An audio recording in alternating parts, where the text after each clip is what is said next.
Hawks Nation, tomorrow night is the night. The 2019 NBA Draft, and the Atlanta Hawks are set up to dominate tomorrow night. I'm looking forward to seeing who the Atlanta Hawks will be drafting and who will be the newest additions of the Atlanta Hawks. The Atlanta Hawks are a young team that is on the rise. We saw flashes out of Trae Young last year, who could potentially be this year's Rookie of the Year.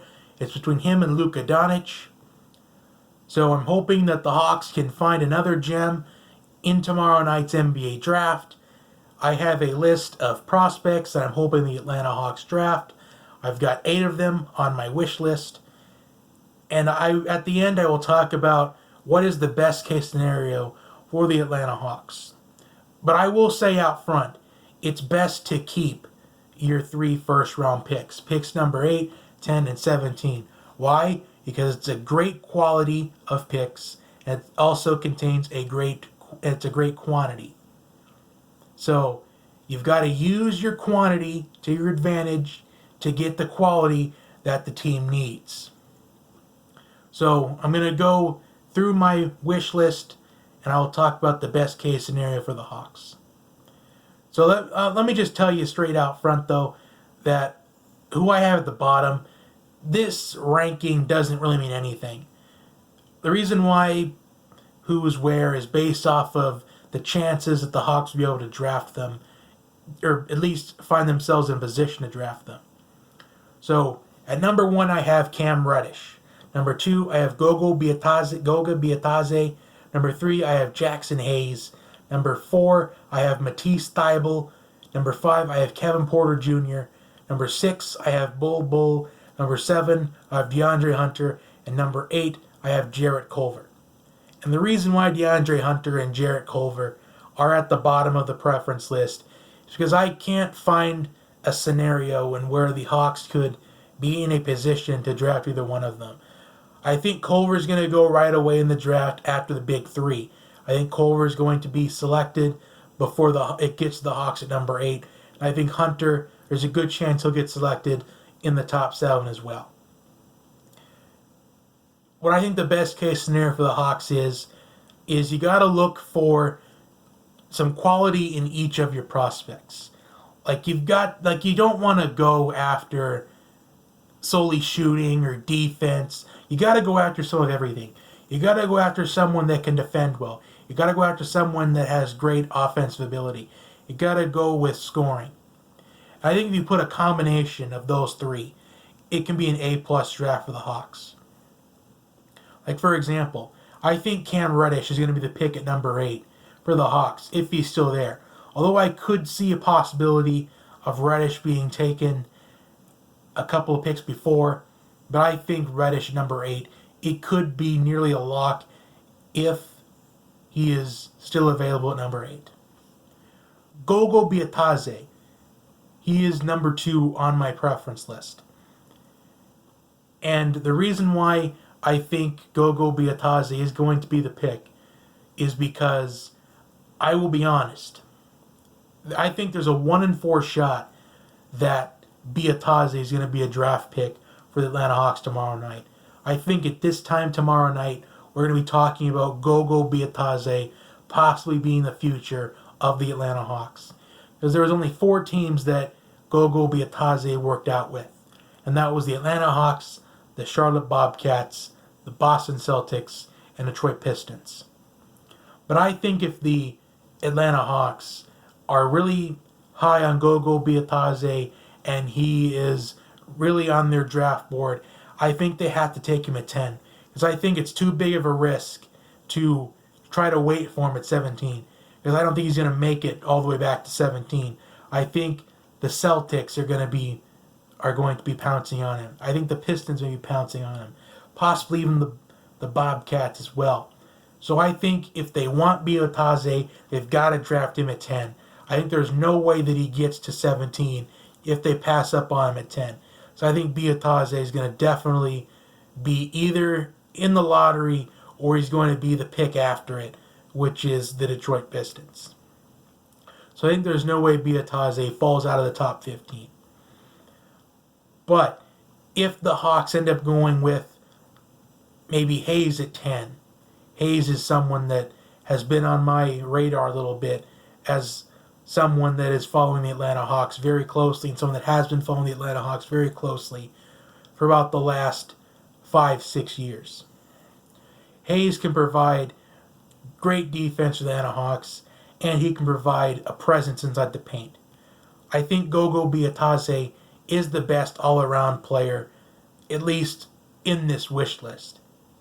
So I think the Hawks, if they have a chance to draft Goga Bitadze and they pass on him, I think it could be a disappointing NBA draft for the Atlanta Hawks. I think probably maybe 2 to 3 years from now, we'd be looking at what if the Hawks would have done it? Why did the Hawks do it? If they pass on him, which I'm hoping that they don't pass on him. I'm hoping that tomorrow night, Adam Silver is going to announce with the 10th pick in the 2019 NBA draft, the Atlanta Hawks select Goga Bitadze out of Georgia. I am hoping to hear those words out of Adam Silver tomorrow night. Anyway, Matisse Thybulle. Matisse Thybulle, I think, is someone that the Hawks Nation hasn't really talked about, someone that they've been sleeping on. But Matisse Thybulle is arguably one of the best defensive prospects in this draft class. And Thybulle, he has a great combination of shooting and defense as well. Thybulle is one of the best blockers in this draft class. Kevin Porter Jr. I think if the Hawks drafted Kevin Porter Jr., it'd be at pick 17. Because I think Kevin Porter Jr. could be a little too early for the lottery, but if he's still available at 17, hopefully the Hawks can take a shot. In fact, I personally want Kevin Porter because I think he adds in some of the quality that the Atlanta Hawks need to be looking for. Bol Bol's kind of the same thing, but this is in the scenario that the Hawks passed up on Bitadze at 10 and the Celtics are able to get it at 14 because I think the Celtics is definitely going to be going after Bitadze as well. So I think it's quite possible that Bol Bol is going to be that plan B at pick 17 if the Hawks pass up on Bitadze at 10.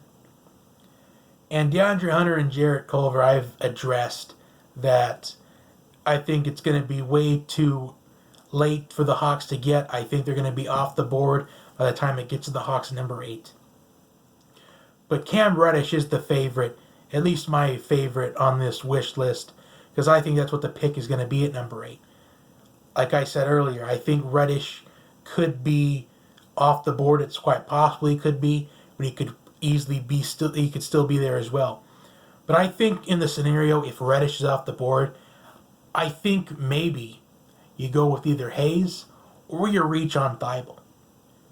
I think it could be worth it if you went with Thybulle, but it could be a little bit too much of a reach. I feel like if Reddish, if he ends up possibly getting off the board at maybe, let's just say, I don't know, I think 4 is the only ideal place that I think Reddish would be taken. But if Reddish was taken at 4 by the Pelicans, because I have a feeling that the Pelicans, they may look at Reddish and they're going to look at Zion, who they already drafted, probably when the Pelicans are on the clock with the 4th pick, probably about a half hour ago, maybe 40 minutes ago. They're going to look at that and say, or maybe not say it, but they'll think it. What if we got Reddish and Zion together? The chemistry at Duke. They may use that. And if Reddish gets taken at 4 by the Pelicans, that could open up either Hunter or Culver falling to number 8.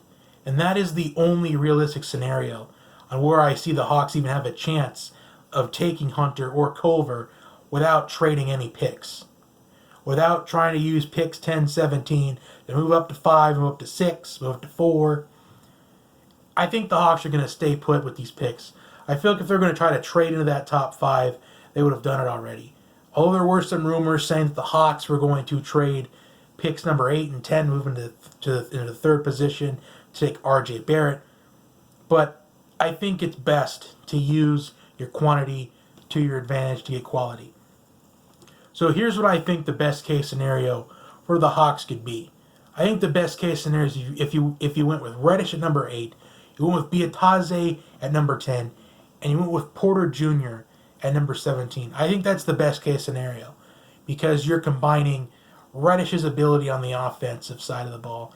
You're combining Bitadze's defense, rebounding, and you're also putting in together Kevin Porter's shooting. Something the Atlanta Hawks definitely need. The Atlanta Hawks, despite them showing some flashes last year, they still need to change some things. Maybe not necessarily change them, but they got to make things better. And I think if you use the combination of those 3 picks, I think the Hawks, they could definitely have probably maybe a 35 win season next year. 35, maybe 38. I don't think it's anything more than maybe 40. I think the Hawks could get at least 35 wins next year if they did Reddish, Bitadze, and Porter Jr. The worst case scenario, I think, is if they went with Bitadze at 8, if they went with Thybulle and then Bol Bol. Because there's not really any necessarily shooting ability here. Although Thybulle can shoot the ball, Bitadze has a good stroke. I feel like you need another shooter to pair up with Trae Young and then have Herter and then Porter Jr. switch off every once in a while. I think Porter Jr. is going to be a solid role player for the Hawks if he were to be drafted by him. I think that's what Porter Jr. would be used for, is to as a role player right at this point. He could find his way into a starting position depending on how he does, if he's on the Hawks, of course. But I think they definitely need to find someone with shooting. I think Porter Jr. has to be one of the draft picks because you got to put some shooting in there. Because if you look at the draft they had last year, they focused on merely shooting. They focused on Trae Young and Herter. And I think this year you got to look for some defense. Like you got to look for Bitadze. You got to look for Thybulle. Those 2 in general, I think. Maybe even Hayes. I'll be okay with Hayes, but I would rather have Bitadze because I think Bitadze has more potential. I think he is a more all-around prospect than Jaxson Hayes is. I think Bitadze could be the steal of the draft, could be the rising star of this 2019 draft class, and I'm hoping that Adam Silver announces that Goga Bitadze has been drafted by the Atlanta Hawks. So Hawks Nation, comment who you want the picks to be. Who do you want picked at 8? Who do you want picked at 10? And who do you want picked at 17? Like, share, and subscribe, and I will see you next time. Looking forward to tomorrow night. I hope you are too, Hawks Nation.